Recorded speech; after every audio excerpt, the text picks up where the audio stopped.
bà xung bay ta cái mê cái hiền coi đây ý anh từ đây chốt chơi nè mà bị trôi nắm mà mình trong ton ca nghe phong ấy rồi ta thay anh đinh chính vậy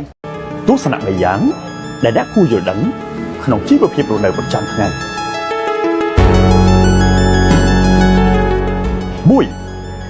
ធ្វើជាមនុស្សត្រូវចេះធ្វើការបណ្ដើរដើរលេងបណ្ដើរទើបធ្វើឲ្យជីវិតយើងគ្មានសល់អី2ជីវិតយើង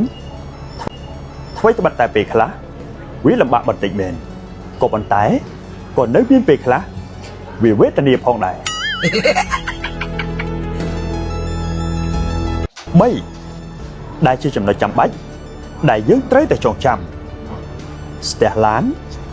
មានន័យថាឡានច្រើនស្ទះការងារមានន័យថាការងារច្រើន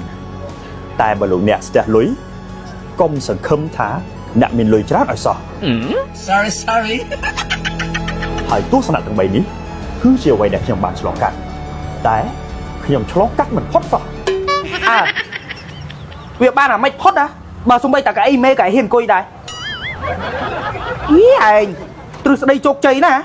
mà bị trôi nắm mà mình trong ton ca nghe phong ấy rồi ta thay anh đinh chính vậy chắc bạn việc chơi miên bàn kì 4ពេលខ្លះយើងជាមេគេពិតមែនតែមិនប្រកាសថាយើងនិយាយត្រូវរហូតនោះទេ anh không việc mình trâu thế tại anh đang tìm tiền về trâu ấy mình đang ngạt trâu đang ngạt đi mua cái trâu anh mà đinh tranh thế ngợp tranh nhá